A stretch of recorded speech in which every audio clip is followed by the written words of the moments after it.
money, power. A mansion so big he never heard silence. Yet inside he felt empty. And then, there was her. A maid so quiet. He barely noticed she was there. She cleaned his home, spoke only when spoken to. And every evening she slipped away into the night. He began to wonder, where does she go? What is she hiding? One night he followed her. And what he discovered was not a secret of shame, but a secret of hope. A secret that would shake his soul and change his life forever. This is their story. Welcome to Voice of Granny. While you are here, please hit the subscribe button and comment where you watching from. Let me tell you a story about a man named David Miller. If you lived anywhere in Dallas, Texas, you had probably heard his name. He was a billionaire, the kind of man people whispered about when he passed by. Some called him a genius businessman. Others called him cold, untouchable, even ruthless. David owned a chain of luxury hotels spread across the state, shiny glass towers that reached into the sky. He had more money than he could ever spend, more power than most politicians, and more respect, sometimes fear, than any man deserved. But inside his giant mansion on the edge of Highland Park, behind those high gates and tall glass walls, there was someone else. Someone almost invisible. Her name was Grace Thompson. Grace was the maid who cleaned the mansion, polished the floors, and cooked meals that David often barely touched. She wasn't the kind of person anyone paid much attention to. She was small, quiet, and carried herself in a way that made her almost disappear in a room. She wore the same 2 simple dresses every week, kept her hair pulled back neatly, and spoke only when spoken to. Grace never complained, never asked for more money, never shared her personal life. She was early every morning and gone before sunset. If you asked David about her a few months earlier, he probably wouldn't have remembered what her voice sounded like. But all of that changed one evening. It was late September, and the Texas sun was sinking low, throwing gold light across the mansion's long marble hallway. David had just finished a phone call with one of his hotel managers, his mind filled with numbers and deadlines, when he noticed movement near the front door. It was Grace. She was standing quietly by the entrance, adjusting the straps of 2 old nylon bags. David slowed his steps, watching. She didn't notice him at first. One bag looked heavy, filled with what seemed like food. The other looked like it was stuffed with papers. She held them close, almost protectively. Something about the sight made him pause. "Grace," he said suddenly. She jumped a little, then turned quickly. "Yes, sir. You're leaving already." His tone was casual, but his eyes studied her closely. "Yes, sir. I've finished everything for the day." He nodded slowly, then let his gaze drop to the bags. "What's inside those?" For a second she hesitated. "Just some food and some documents." "Documents?" He raised an eyebrow. She looked down. "It's personal, sir." David frowned slightly. "You've been leaving early almost every day." "Yes, sir." She gave the same short, quiet reply as always. No excuses, no explanations, just simple agreement. And then she walked out of the mansion. Her back was straight, her steps quick. The 2 bags clutched tightly at her sides. David stood there, watching the door close behind her, feeling something unusual stir inside him. He had board meetings scheduled, calls waiting, deals pending. Yet that evening, none of it held his attention. What kind of maid carried bags of food and legal-looking documents? What kind of maid left quietly every night as though she had another life to return to?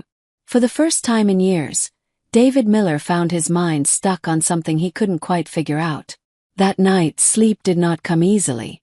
David sat alone in his massive study, a glass of whiskey untouched beside him, staring at the flicker of a lamp. Normally, he drowned himself in work until exhaustion forced him to bed. But now, all he could see was Grace's quiet figure slipping out the door, her bags pressed close to her chest. He pulled open a file drawer and searched for her employee record. Grace Thompson, age 24, hired through a cleaning agency 2 years ago. Clean background, no next of kin listed. No red flags. Almost no information at all. Too clean. Too empty. It unsettled him. He leaned back in his chair, running a hand through his graying hair. 4 years people had chased him. Journalists, investors, competitors. He was the man who was always 2 steps ahead.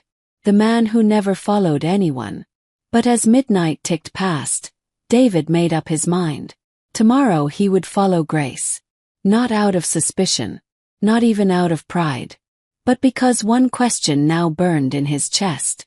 Who was this woman he had let clean his house for 2 years but had never really seen? The following evening, the decision was set in stone. David didn't call his driver. He didn't send security. He got behind the wheel of his black pickup truck, pulled a baseball cap low over his head, and slid on a pair of dark sunglasses. He wasn't used to hiding. People usually noticed him before he even spoke. But tonight he wanted to be invisible. At 5:55 p.m., right on time, Grace stepped out of the mansion gates. 2 bags in hand. Same dress as yesterday. Same calm, steady walk.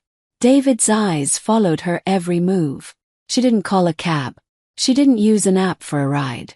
She simply started walking. Her sandals slapped softly against the pavement as she turned onto the busier streets of Dallas. She passed by food stalls, noisy teenagers on skateboards, men selling roasted corn on the corner, but she never looked around. Her eyes were fixed forward, her pace unwavering. David kept his distance, his truck rolling slowly behind her. After nearly 20 minutes of walking, Grace finally boarded a city bus. Old, yellow, with chipped paint and a conductor shouting out stops.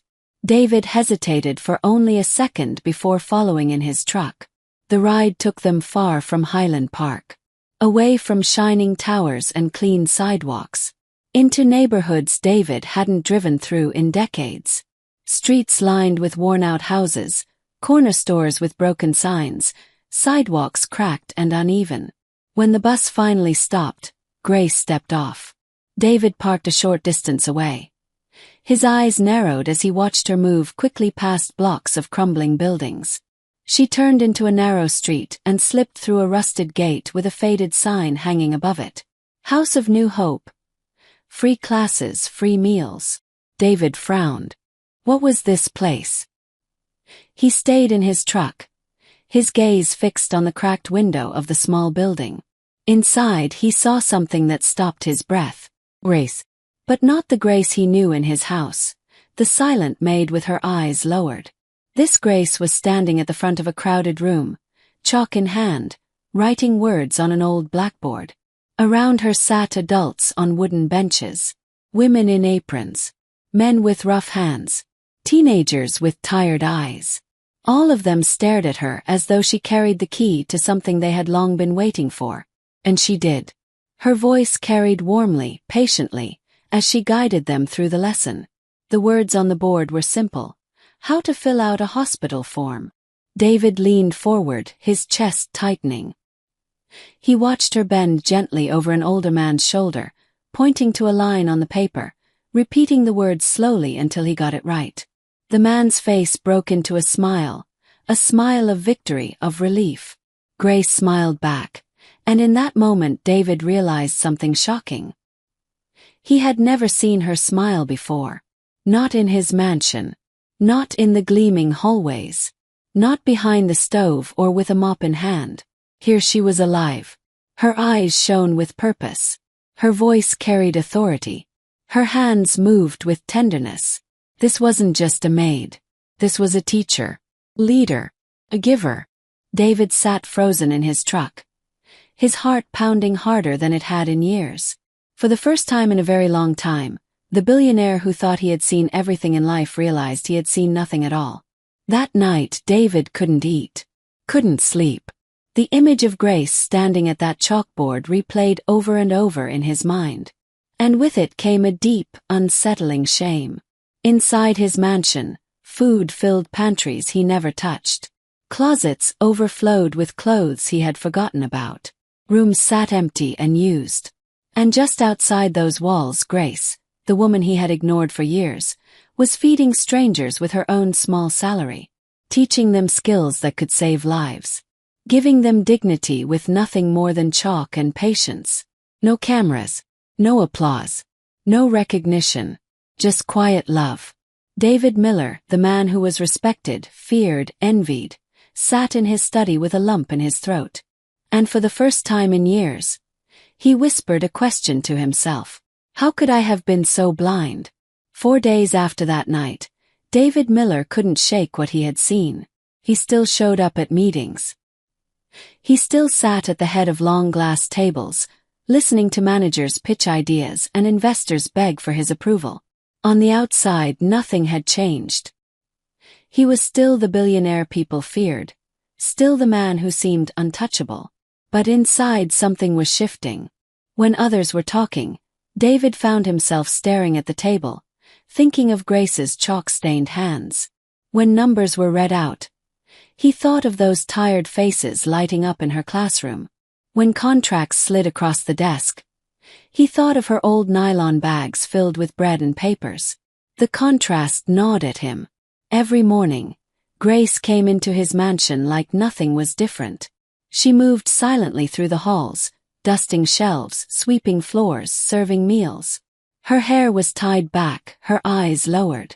If David hadn't followed her that night, he would never have guessed the other side of her life existed. But now he knew.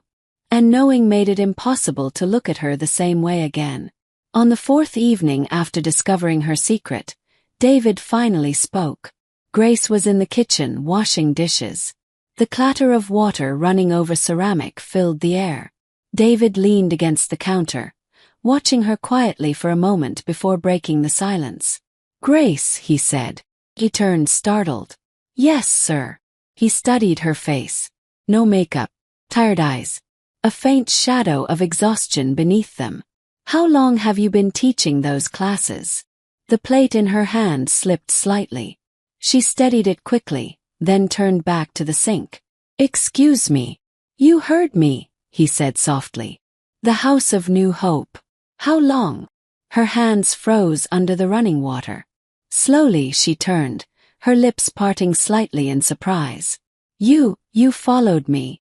David didn't answer right away. He just kept his gaze steady, his voice calm. "Answer me, Grace." Her throat bobbed as she swallowed. "Almost 3 years." He blinked. 3 years. "You've been working here for 2. "Yes, sir," she whispered. "I started before this job." David frowned, pushing himself upright. "And all this time you never mentioned it." Her eyes lowered again. "It wasn't your concern, sir." Those words cut deeper than he expected. Not his concern. And yet, it was now the only thing on his mind. That night, David lay awake in his vast, empty bed. He stared at the ceiling while memories circled him like restless birds. 3 years. 3 years she had been carrying this secret life. Teaching, feeding, guiding strangers. All while scrubbing his floors and polishing his furniture.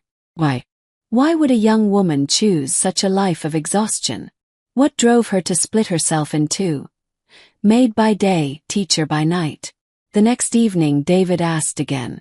This time, Grace tried to brush past him, mumbling about laundry and dusting. But David blocked her path, his tall frame towering over her. His voice was gentler now, almost pleading. "Grace, why do you do it?" She froze, staring at the floor. He lowered his tone even more. "I saw your eyes that night. You were alive there in a way I've never seen you alive here. Tell me why." For the first time in years, Grace raised her eyes fully to meet his. And in them, David saw something he had not expected, pain. Deep raw pain. Her lips trembled, and for a long moment no words came. Then she whispered, "Because I was one of them." The kitchen grew silent. David's heartbeat quickened. "One of them." Grace nodded, her hands clutched tightly in front of her apron. "The people you saw in that room. The ones who can't read forms, who don't understand paperwork, who feel lost in the world.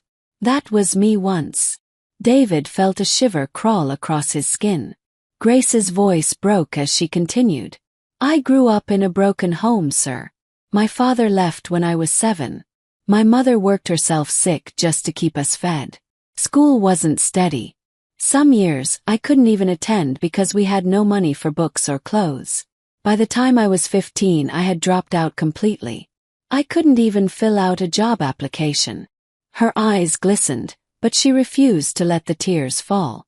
I remember standing in a hospital once, holding my mother's trembling hand, and the nurse gave us a form to sign.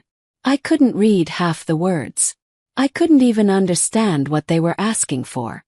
And that night, when my mother cried herself to sleep, I made a promise to God. Her voice wavered, but she pressed on. I promised I would never let anyone else feel the shame I felt. I promised if I ever learned I would teach others. Even if it was just one person at a time. The room felt heavy with her words. David, the man who had built empires, felt suddenly small. Grace wiped her wet hands on her apron and looked away. That's why I do it, sir. That's why I carry food in my bag and spend my nights there. Because I remember what it's like to be hungry. I remember what it's like to be lost. And I can't stand by and do nothing. David didn't speak. He couldn't.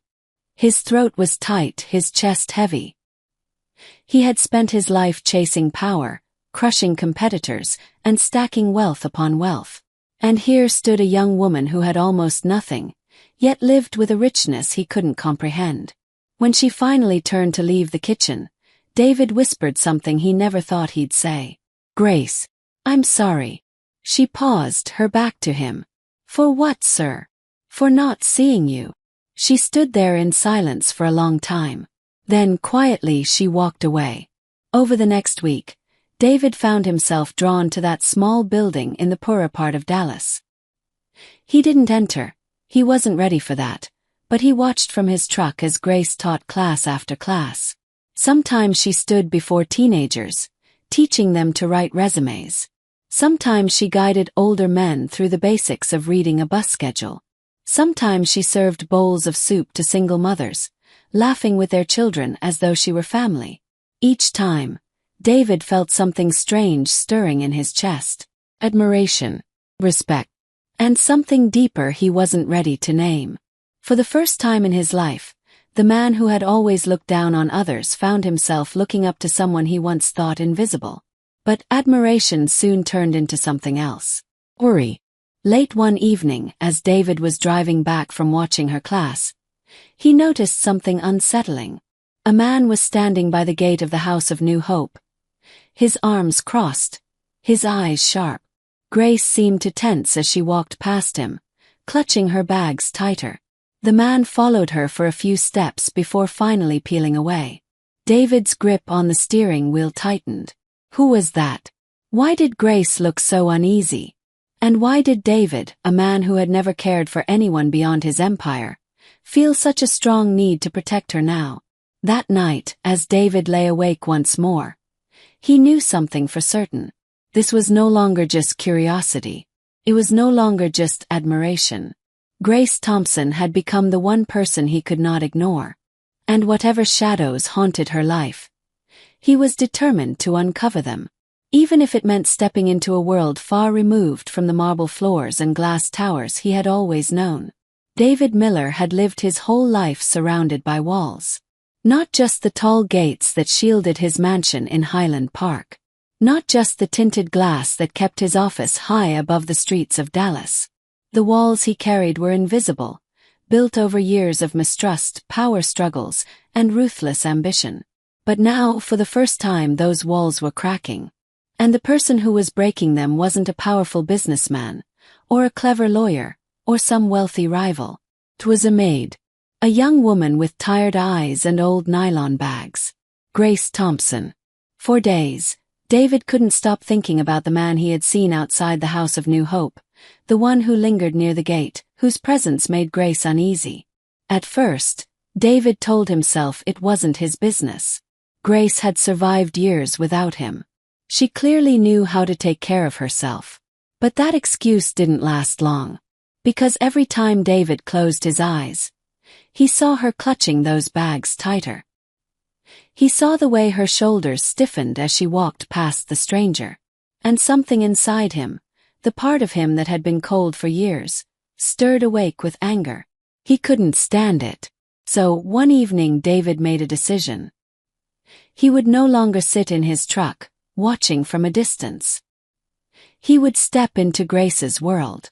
The next evening, as the sun bled across the Texas sky, David parked his pickup near the small building. His chest tightened with nerves, a feeling foreign to him. In boardrooms he was untouchable. In courtrooms he was feared. But here, outside this crumbling building filled with people who had nothing, he felt strangely out of place. Still he pushed the door open. The smell of warm soup and chalk dust filled the air. Wooden benches creaked beneath tired bodies. On the walls hung faded posters about literacy and hope. And there she was. Grace stood at the front of the room, chalk in hand, her voice calm and patient. She was teaching a group of young mothers how to fill out school registration forms for their children. Her face glowed with quiet determination. David stood at the back, unnoticed at first. But then Grace turned, and her eyes met his. Her smile faltered. Surprise flashed across her face, quickly replaced by a hint of unease. "Mr. Miller," she whispered under her breath, as if afraid to say his name aloud. David gave a small nod, his voice steady. "I didn't come to cause trouble. I just came to watch." Grace's eyes lingered on him for a moment, searching for answers, then returned to her class. She didn't ask him to leave, but her shoulders seemed a little tenser as she finished the lesson. After the class ended, Grace moved quickly, stacking papers and cleaning chalk off her hands. David approached slowly, his large frame filling the small space. "Why are you here?" she asked softly, not meeting his eyes. "I told you," David replied. "I wanted to see for myself. Not from the truck. Not from the shadows. I wanted to understand what you do here." Grace's lips pressed into a thin line. "You shouldn't be here." "Why not?" "Because this isn't your world." Her voice carried quiet strength. "These people, they're fragile. They don't need a billionaire walking in here and making them feel small." David's chest tightened. He had never been spoken to like that before. But instead of anger he felt something else, humility. "I don't want to make anyone feel small," he said gently. "I just want to understand you, Grace. And maybe help." Grace looked at him then, truly looked at him. Her eyes searched his face for any sign of mockery or pity. But all she found was sincerity. After a long pause she whispered, "Help? People like you don't help people like us."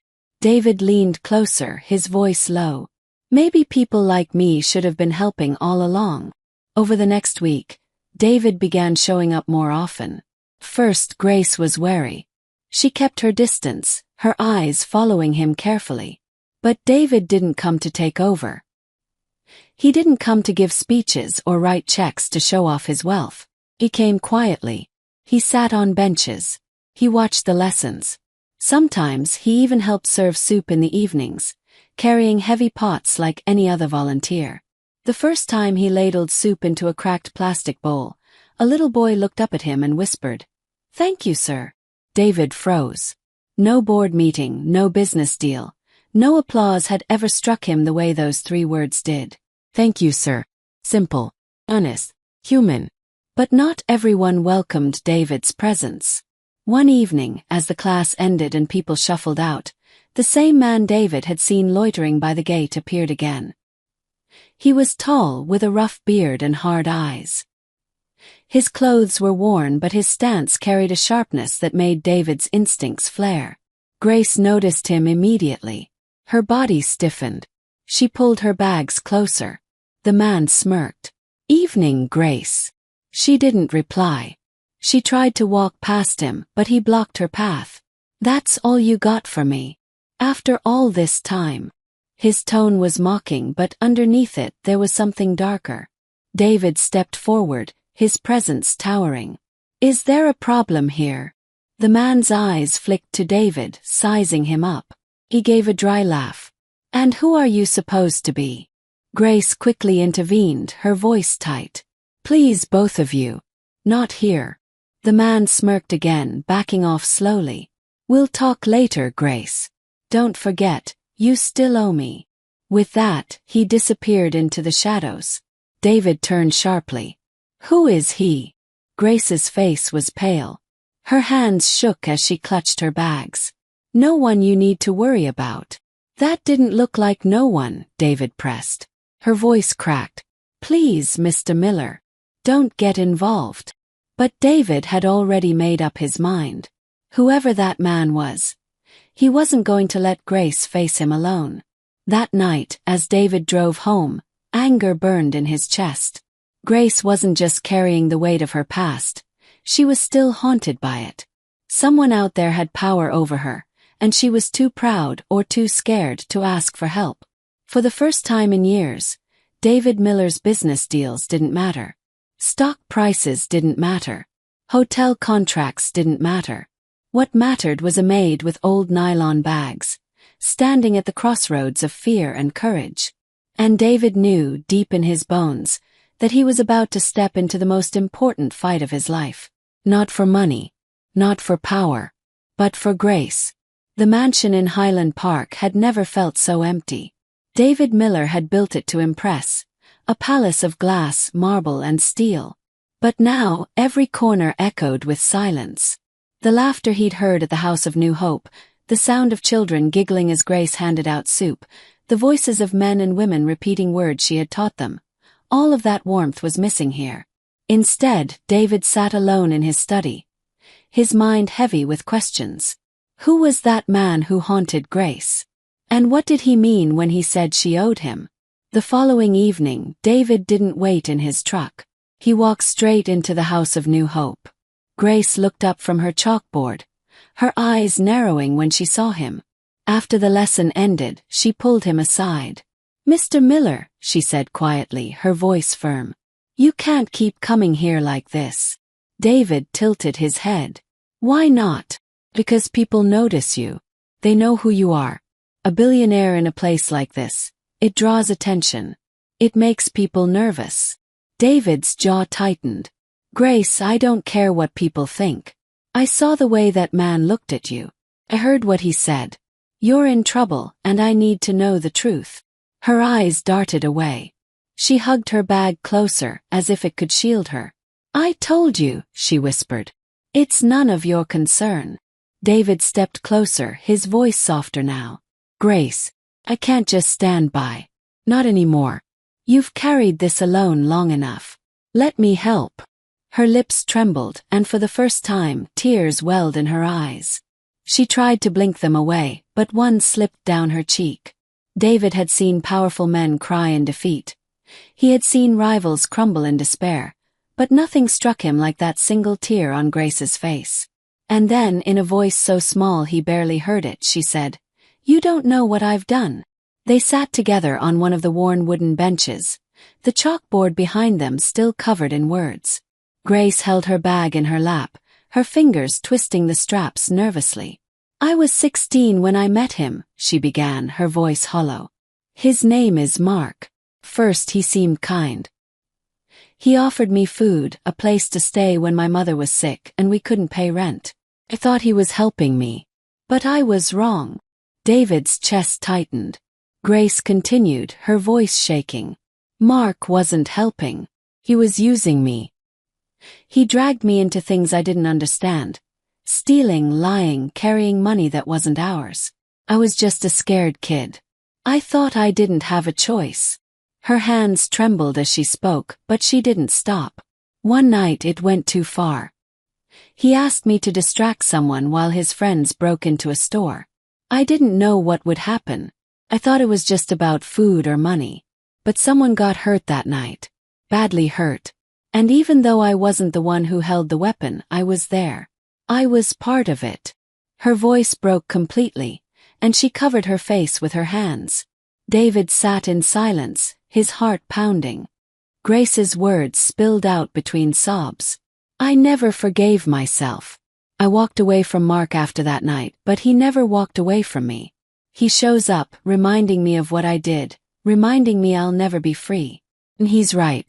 Because no matter how many people I teach, no matter how much soup I serve, I can't erase what happened. She looked at David then, her eyes raw with pain. So you see, Mr. Miller, I don't deserve your kindness. I don't deserve anyone's.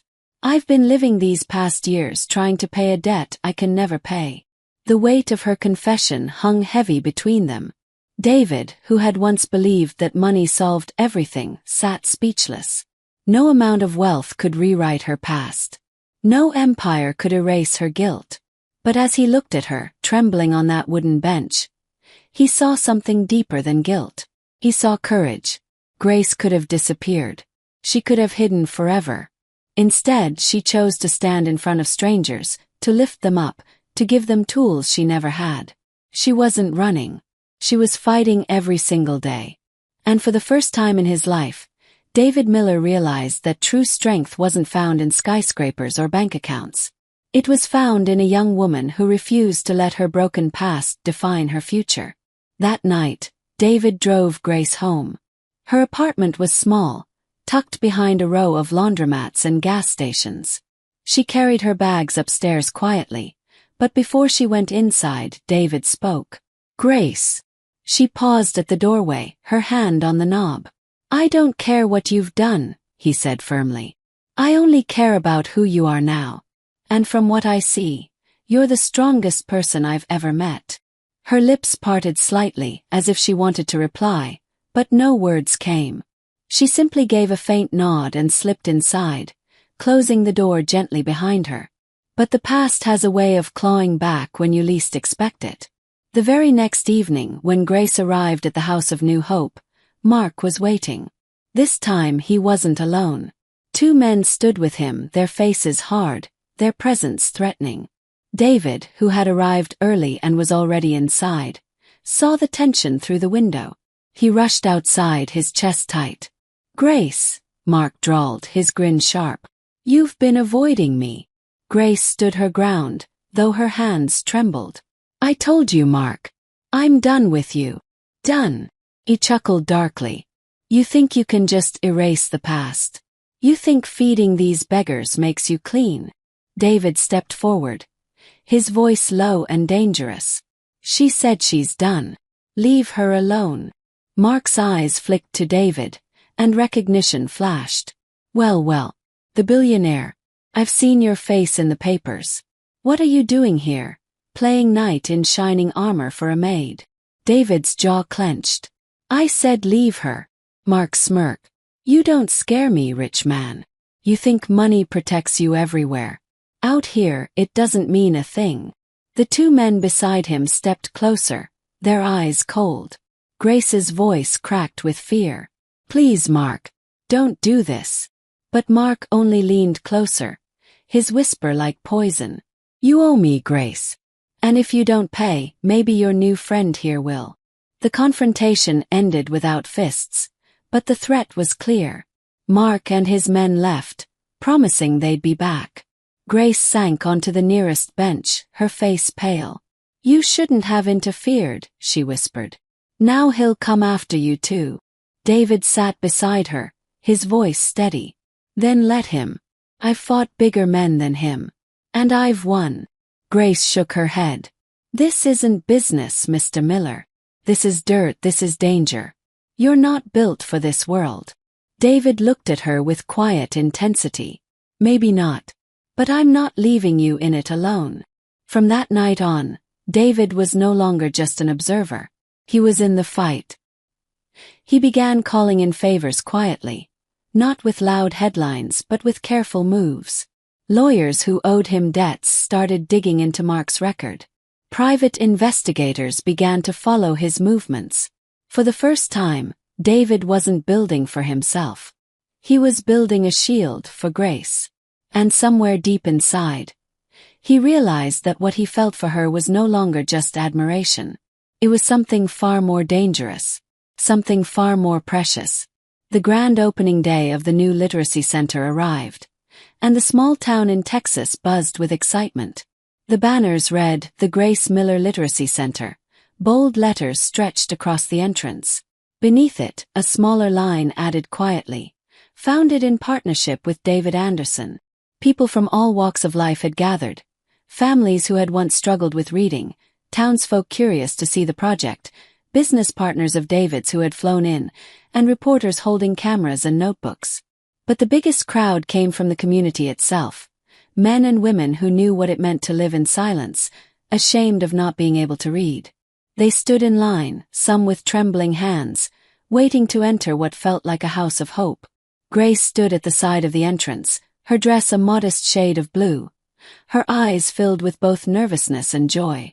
She had dreamt of this moment for years, seeing a real building, a proper center, a place that would carry her vision long after she was gone.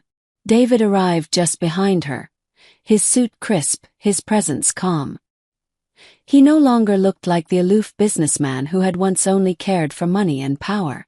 There was warmth in his eyes now, and a sense of purpose in the way he carried himself. As the ribbon was brought out, the mayor stepped up to the microphone.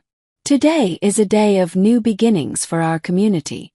Thanks to the compassion of Grace Miller and the generous support of David Anderson, we are opening a place that will change lives. The crowd cheered. Grace's hands shook as she held the scissors. David leaned close and whispered, "Take your time, Grace. This is your moment." She smiled at him, her heart swelling. Then, with one swift motion, she cut the ribbon. The applause thundered across the street. Inside, the rooms were filled with new chairs, desks, whiteboards, and shelves stacked with books. There were children's storybooks, beginner readers, workbooks for adults, and even computers with special programs to help those who struggled. Grace walked through the halls in awe. She remembered the tiny back room at the old community center where she had started with nothing but chalk and paper scraps. Now she had classrooms that shone with light. But the most powerful moment came when one of her first students, Mr. Johnson, stepped up to the microphone. His hands trembled as he unfolded a sheet of paper. 4 years, he had lived in silence, unable to read even the simplest sentences. Now, in front of hundreds, he began to read. "My name, Robert Johnson. I can read." The crowd erupted into applause and tears. Grace's hands went to her face, overwhelmed by the miracle of it. She remembered the day he had first walked into her small class, ashamed and broken. Now he stood tall, his voice strong. David, watching from the front row, felt his throat tighten. This was more than charity. This was dignity, rebirth, and true freedom. He understood in that moment why Grace had always insisted that this mission was not about pity. It was about giving people their lives back. Later that evening, when the crowd had gone and the lights dimmed, Grace and David stood alone in the new center. She leaned against one of the desks, her eyes tired but shining. "Do you realize what we did today?" she asked softly. David chuckled, shaking his head. "No, Grace. Do you realize what you did today? I only helped. This is your vision. Your dream." Grace walked closer, her steps slow. "No, David. It's ours now. I thought for so long I had to carry it all alone. But you showed me what partnership really means." There was silence between them for a long moment, filled with unspoken emotions. Finally, David reached out and took her hand gently. "You changed me, Grace. I thought I had everything, a mansion, money, power. But I had nothing. You gave me something real." Her eyes softened. "And you gave me something I never expected. You believed in me." For the first time, she allowed her heart to open fully. She leaned against him, and he held her quietly in the middle of the classroom, the walls echoing with a silence that felt sacred. The center grew quickly. People came from nearby towns and even other states to learn. Donations poured in after reporters told Grace's story. What had once been a small seed had turned into a movement. David found himself spending more time there than at his business offices. His board of directors began to notice the change in him, but instead of criticizing, they admired his renewed purpose. He had found a way to merge his business skills with compassion. He no longer just signed checks. He taught classes, shared meals with students, and listened to their stories. Grace, too, grew in ways she never imagined. She had once been just a maid in David's mansion, quiet and invisible. Now she stood as a leader, a woman of influence, someone who carried light into dark places. But through it all, she never lost her humility. Every time she walked into the center, she whispered a prayer of thanks for her mother, whose struggles had planted this dream in her heart. One evening, after a long day of teaching, David and Grace walked outside together. The Texas sky was painted in streaks of pink and orange as the sun set. David stopped near the parking lot and turned to her. His voice was low, steady, but filled with weight. "Grace," he began, "I have to tell you something. When I first followed you, I didn't trust you. I thought you were hiding something terrible. I judged you without knowing your heart. And yet what I found was the most beautiful thing I've ever seen." Grace listened quietly, her eyes never leaving his. "I don't want to live in that mansion alone anymore," David continued. "I don't want to build things that mean nothing. I want a life with meaning. And I want that life with you." Her breath caught. The words she had once pushed away were finally spoken. "I love you, Grace." Tears welled up in her eyes. For so long, she had been afraid to let anyone too close. But David had shown her he wasn't just a man of wealth. He was a man willing to kneel down and serve, to fight for her dream, to share her burdens. "I love you too, David," she whispered. The Texas wind brushed past them, carrying their words into the open sky. Months later, the literacy center thrived, expanding into multiple branches across Texas. Grace and David stood side by side at every milestone, their partnership unshakable. Their love wasn't built on wealth or charity. It was built on respect, shared purpose, and a deep, abiding faith in each other. Grace would often remind him, "It's not about what we have, David. It's about what we give." And he would answer smiling, "And I'll give everything as long as it's with you." The story of Grace and David became more than just theirs. It was told in newspapers, whispered in classrooms, and shared in homes. People learned from it that true love isn't found in riches or luxury. It's found in compassion, in sacrifice, and in the courage to see someone's worth when the world overlooks them. And so, in the heart of Texas, two unlikely souls, a wealthy businessman and a quiet maid, built something eternal. Not just a center, not just a movement, but a love story written in the language of hope.